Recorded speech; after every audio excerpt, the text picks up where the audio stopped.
আসসালামু আলাইকুম, সবাই ভালো আছেন? আজকে আমরা আসছি হিট সেল মেশিনের এসওপি নিয়ে। হিট প্রেস মেশিনটা আমরা কোথায় কোথায় ব্যবহার করি এবং কি কি কাজে ব্যবহার করি সেটা সম্পর্কে এবং এটার কাজের প্রসিডিউর বিস্তারিত আমরা আজকে শিখব। ঠিক আছে, এই প্রসেসে আমরা আজকে থেকে কন্টিনিউয়াসলি প্রত্যেকটা জায়গায় করব, কারো যেন কোনো মিসম্যাচ না হয় সেই জন্য আমরা ফিজিক্যালি হিট প্রেস মেশিনের এখানে নিয়ে আসছি সবাইকে দেখানোর জন্য। আপনারা এখানে যারা আছেন এখানে সবাই কি ইনচার্জ টু অ্যাবাভ ম্যানেজার পর্যন্ত আছেন। আপনারা কিন্তু এখানে ফিজিক্যালি ওই জায়গায় যা ফ্লোরে কাজ করবেন না।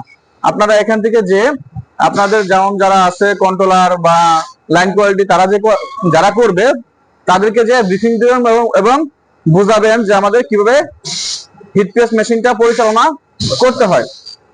তো হিট প্রেস মেশিনে আমরা কি কি কাজ করে থাকি? তিন ধরনের কাজ আমরা হিট প্রেস মেশিনে করে থাকি। কয় ধরনের কাজ? তিন ধরনের। এক নাম্বার হলো প্রিন্ট, আরেকটা হলো স্টিকার প্রিন্ট, আর তিন নাম্বার হলো ফিউজিং। এই তিন ধরনের আইটেম আমরা হিট প্রেস মেশিনে করে থাকি। তো এই তিন ধরনের আইটেম যখন আমরা হিট প্রেস মেশিনে করব, তার আগে আমাদের মেশিনটাকে দেখে নিতে হবে মেশিনের অ্যাক্টিভিটিটা ঠিক আছে কিনা। সর্বপ্রথম আমরা প্রোডাকশনে যাওয়ার আগে আমরা সর্বপ্রথম কি চেক করব? মেশিনের অ্যাক্টিভিটিটা ঠিক আছে কিনা। তো প্রথমত দেখবো যে আমাদের মেশিনের থার্ড পার্টি ক্যালিব্রেশনটা আছে কিনা। থার্ড পার্টি মেশিনের যাবতীয় যা রিকোয়ারমেন্ট, সকল রিকোয়ারমেন্ট ঠিক আছে কিনা সব চেক করে তারা থার্ড পার্টি একটা ক্যালিব্রেশন স্টিকার মেরে দিয়ে যায়। তাহলে আমরা যেই মেশিনটা কাজ করবো সেই মেশিনে থার্ড পার্টি ক্যালিব্রেশন আছে কিনা। তো এই থার্ড পার্টি ক্যালিব্রেশনটা আমরা করতেছি কত? ইয়ারলি একবার। তো মাঝখানে তো আমরা মেশিনটা ট্রাবল করতে পারে, সমস্যা করতে পারে। তার জন্য আমাদের কি করতে হবে? যখনই প্রোডাকশনে যাব বা মেশিনটা বন্ধ থাকবে, পুনরায় আবার অ্যাক্টিভিটিতে যাব, তখন আমাদের মেশিনের ফাংশনগুলা পুনরায় আবার চেক করে নিতে হবে। তো মেশিনের কয়েকটা জিনিস আমাদের চেক করতে হবে। প্রথমত কি করতে হবে? মেশিনের এক সেকেন্ড আগে ফিজিক্যাল চেকটা পরে আমাদের আগে মেশিনের দেখতে হবে মেশিনের মিটারগুলা কাজ করে কিনা। মেশিনের কি মিটারগুলা কাজ করে কিনা। প্রথম কি আছে এখানে?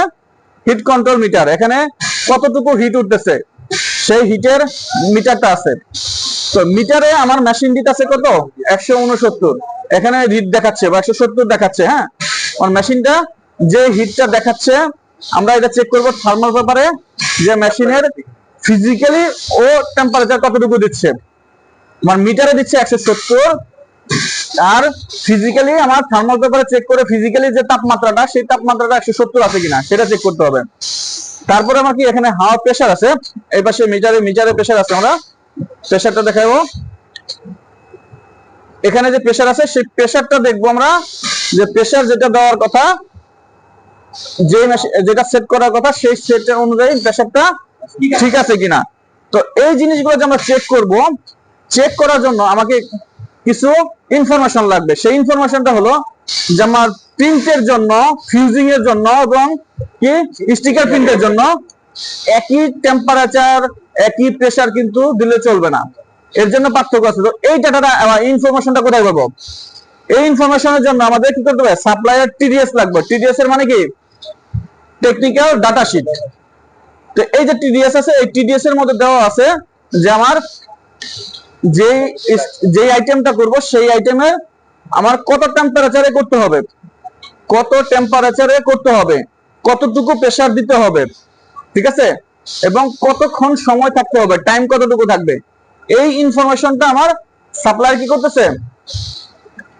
ডাটা শিটের মাধ্যমে, টিডিএস এর মাধ্যমে দিয়ে দিচ্ছে। সেটা প্রিন্টের ক্ষেত্রেও প্রিন্টের আমার কি কেমিক্যালের টিডিএসটা দেয়, এবং হিট প্রেসের জন্য যদি আমরা স্টিকার প্রিন্ট করি সেই স্টিকার প্রিন্টের স্টিকার সাপ্লায়ার অর্ডার দিয়ে দেয় যে আমার এই যে স্টিকারের গ্লুটা আছে এটা ফিক্সড হইতে আমার কতটুকু প্রেসার লাগবে, কতটুকু তাপমাত্রা লাগবে এবং কতটুকু সময় লাগবে, হইলে আমার এটা ফিক্সড হবে। তো অবশ্যই আমাদের কি করতে হবে? টিডিএসটা ফলো করে মেশিনটা সেট করতে হবে। ঠিক আছে, কি করতে হবে? টিডিএসটা ফলো করে আমার মেশিনটা সেট করতে হবে। তাহলে প্রথম দেখলাম মেশিনের ক্যালিব্রেশন আছে কিনা, মেশিনের ফাংশন গুলা কাজ করে কিনা, টেম্পারেচার মিটার কাজ করে কিনা, প্রেসার কাজ করে কিনা, সবকিছু করে কিনা। তারপরে কি করতে হবে? মেশিনটা সেট করার জন্য আমাকে কি করতে হবে? টিডিএস ফলো করতে হবে। টিডিএস ফলো করে মেশিনটাকে সেট করতে হবে। এখন মেশিনটা সেট করলাম, মেশিনের মিটার দেখাচ্ছে আমার তাপমাত্রা কত? 170, 71 দেখাচ্ছে।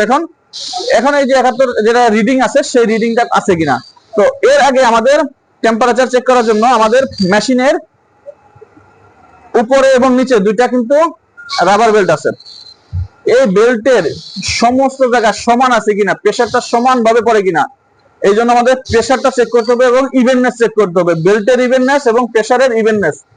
ঠিক আছে, এটা কি বলে আমি বোঝানোর সুবিধার্থে আগে তিনটা পেপার দিয়ে রাখছি, একটা পেপার দিয়ে আমরা চেক করবো। চারটা পেপার চার কোনায় দিতে হবে, দিয়ে আমার মেশিনের প্রেসারের ইভেননেসটা চেক করতে হবে, সমানভাবে মেশিনে প্রেসার দেয় কিনা। ঠিক আছে, এটা আমাদের চেক করতে হবে। তো আমরা এটা ফিজিক্যালি দেখাই কিভাবে চেক করে, সেটা আমরা সবাই দেখবো। হ্যাঁ, দেখা রুবেল। হ্যাঁ, প্রেসারের মেশিনের প্রেসারের ইভেননেস চেক করব। হ্যাঁ, এখন এটা কি করতে হবে, এই যে টান দিয়ে দেখতেছি সমস্ত দিয়ে পেপারটা ছিঁড়ে যাচ্ছে, বাট খুলবে না। যদি পেপারটা না খুলে আমরা চার কোনায় চেক করে দেখব যে এটা খুলে আসে কিনা, তার মানে প্রেসার যদি ঠিক থাকে তাহলে এটা খুলে আসবে না। ঠিক আছে, চতুর্পাশে চারপাশে যদি প্রেসার সমান থাকে, মানে বেল্টের চতুর্পাশে সমান যদি প্রেসারটা সমান থাকে, তাহলে এই কাগজটা কি করবে না, বের হয়ে আসবে না। যদি বের হয়ে না আসে তাহলে আমার কি আছে, প্রেসার ঠিক আছে এবং বেল্টের ইভেননেস ঠিক আছে। যদি এটা বের হয়ে আসে, দুইটা কারণে আসতে পারে। যদি এই বেল্টটা অসমান থাকে সেই ক্ষেত্রে বেরিয়ে আসতে পারে, আর প্রেসার যদি চার কোনায় সমান ভাবে না পড়ে সেই ক্ষেত্রেও বেরিয়ে আসতে পারবে। তো তাহলে আমাদের যদি বের হয়ে আসে, দুইটা জিনিস চেক করতে হবে, বেল্ট সমান আছে কিনা, বেল্ট সমান না থাকলে বেল্ট চেঞ্জ করতে হবে, এবং যদি বেল্ট সমান থাকে তারপরে বেরিয়ে আসে তাহলে আমার দেখতে হবে চার কোনায় চারটা স্প্রিং এর যে প্রেসার, সেই প্রেসারটা কম বেশি আছে কিনা, তাহলে এই জায়গাটা আমাকে সার্ভিসিং করতে হবে। ক্লিয়ার? Pressure evenness clear? তো প্রেসার ইভেননেস ক্লিয়ার। তো প্রেসার এবং ইভেননেস দেখলাম আমরা ঠিক আছে কিনা। এখন আমরা দেখব যে এখানে টেম্পারেচার যেটা দেখাচ্ছে সেই টেম্পারেচারটা ঠিক আছে কিনা। তো টেম্পারেচার ঠিক রাখার জন্য আমাদের থার্মাল পেপারে চেক করতে হবে। ঠিক আছে, থার্মাল পেপার নিয়ম হলো কি, বেল্টের চার কোনায় চারটা এবং মাঝখানে একটা, টোটাল 5টা দেওয়া লাগে। ঠিক আছে, টোটাল পাঁচটা, আমরা একটা দিয়ে দেখাচ্ছি, প্রসিডিউরটা দেখাচ্ছি। হ্যাঁ, তিনটা বা পাঁচটা ভাগ করে পাঁচটা জায়গায় পাঁচটা দিয়ে একসাথে, না এই জায়গায় যদি 150 পিস থাকে তাহলে দেখাই, সবগুলো দেখাই, প্রসিডিউরই দেখাই, সবগুলো দেখাবে। হ্যাঁ, পাঁচটা রাখতে হবে, পাঁচটাই দেখাই। হ্যাঁ, পাঁচটা দাও তোমার, কারণ এখান থেকে শিখলে যেহেতু আমাদের এটা প্লেটটা ছোট, আমরা তিনটা দিয়ে দেখাচ্ছি। হ্যাঁ, যদি প্লেট বড় হয় সেক্ষেত্রে আমাদের 5টা দিতে হবে। 5টা কিভাবে দিতে হয়, 5টা দেখি, আমি 5টা দেখাই দিই। হ্যাঁ,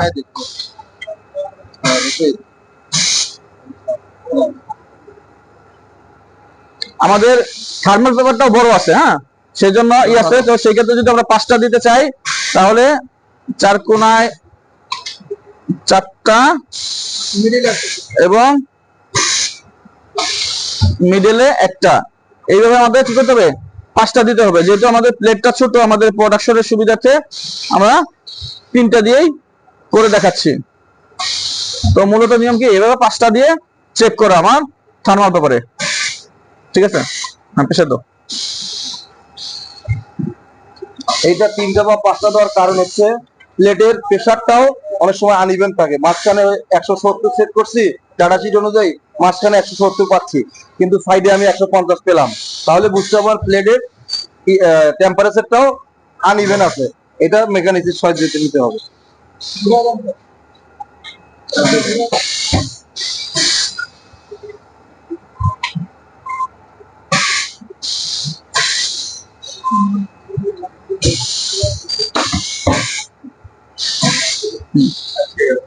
আটকে গেছে কোথায় দেখি, আমরা চেক করি।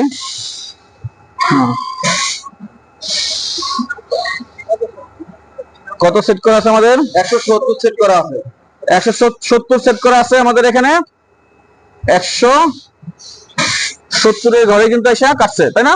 171 এর মধ্যে এসে এই ঘরে এসে কাটছে। তো মেশিন আমরা 170 71 এই পর্যন্ত এসে কাটতেছে। তো আমাদের এই টেম্পারেচার +- 3 পর্যন্ত অ্যাকসেপ্টেবল, পার্সেন্ট না কিন্তু 3। যদি আমি মেশিন সেট করি 70, তাহলে 73 পর্যন্ত প্লাস এবং 67 পর্যন্ত অ্যাকসেপ্টেবল, মানে +-3 পর্যন্ত কি অ্যাকসেপ্টেবল, +-3 পর্যন্ত যদি কাটে সে পর্যন্ত অ্যাকসেপ্টেবল। সেই ক্ষেত্রে আমাদের কি মেশিনে আছে 70, আমাদের কাটছে একটা কাটছে 70, একটা কাটছে 71, তার মানে মেশিন আমার টেম্পারেচার ঠিক আছে। তাহলে টেম্পারেচার দেখলাম ঠিক আছে, প্রেসারের ইভেননেসও দেখলাম ঠিক আছে, এবং এই প্রেসার, ইভেননেস এবং টাইম এটা সেট করব কি দিয়ে? ডাটা শীট, টেকনিক্যাল শীট দেখে, আমরা ডাটা শীট দেখে টিডিএস দেখে সেট করব, এবং মেশিনের ইভেননেসটা সবকিছু আমরা চেক করলাম, চেক করে দেখলাম যে মেশিনটা এখন ঠিক আছে, ওকে আছে। তো এটা আমরা কি করব, এই থার্মাল পেপারটা আমাদের একটা রিপোর্ট আছে, এই যে এই রিপোর্টে আমরা আটকায় দিব, রিপোর্ট আকারে আমরা এইভাবে আটকায় দিব ফরম্যাটে। মিনিমাম দিনে 2 বার করতে হবে, বিফোর লাঞ্চ এবং আফটার লাঞ্চ। মিনিমাম দিনে 2 বার ক্যালিব্রেশন করতে হবে, বিফোর লাঞ্চ এবং আফটার লাঞ্চ।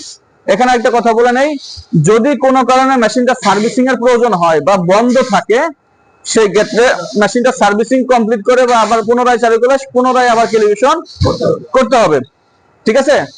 যদি রানিং মেশিন থাকে তাহলে কি করতে হবে, দিনে 2 বার করলে হবে, একটা বিফোর লাঞ্চ, একটা আফটার লাঞ্চ।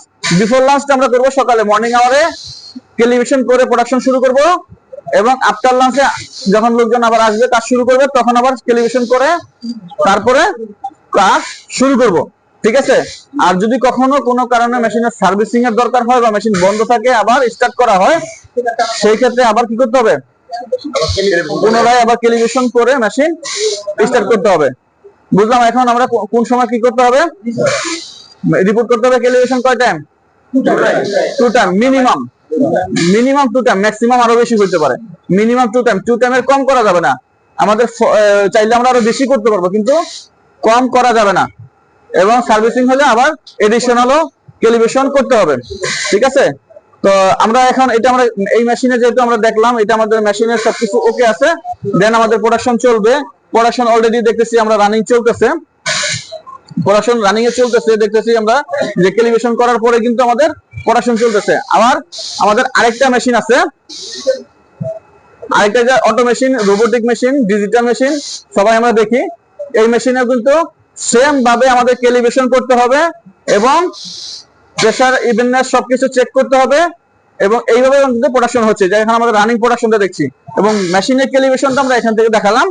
একইভাবে সবকিছু ক্যালিব্রেশন করতে হবে এবং প্রোডাকশনটা ওখানে এই যেভাবে চলতেছে সেভাবে আমাদের করতে হবে। এখন ওই মেশিনটা আমাদের প্রোডাকশন ফ্লোরে যায় না, প্রোডাকশন ফ্লোরে যায় আমাদের সাধারণত এই মেশিনগুলা।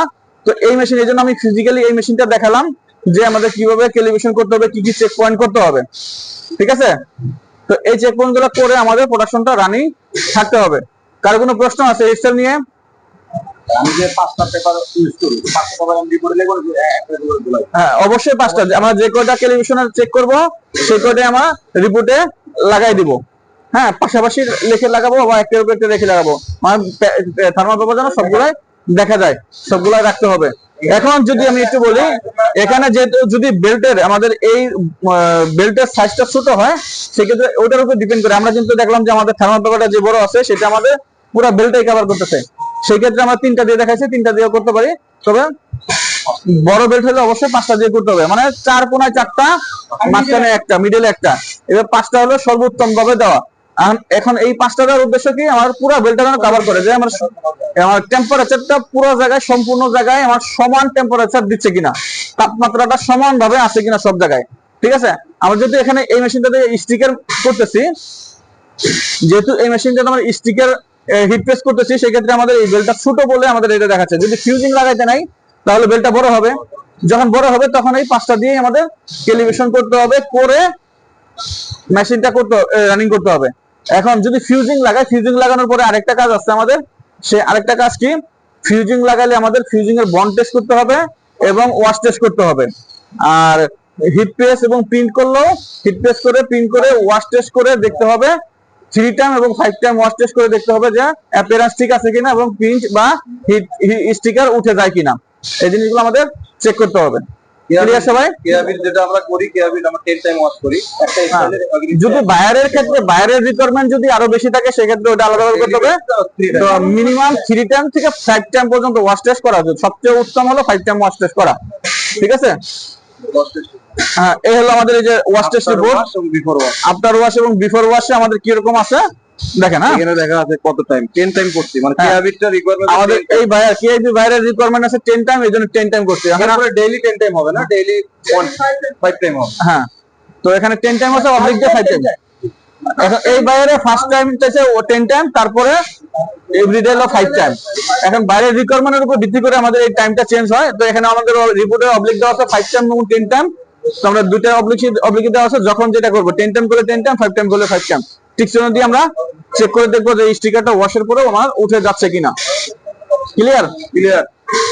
কোনো প্রশ্ন আছে? যদি কোনো প্রশ্ন না থাকে তাহলে আজকে থেকে আমরা এই সিস্টেমেই করব এবং ক্যালিব্রেশন রিপোর্টটাকে মেনটেন করব, ওয়াশ টেস্ট চেক করব এবং প্রেসার ইভেন্টনেস এভাবে চেক করে আমার ভালভ প্রোডাকশনটা কন্টিনিউ রাখবো। ঠিক আছে, ধন্যবাদ সবাইকে।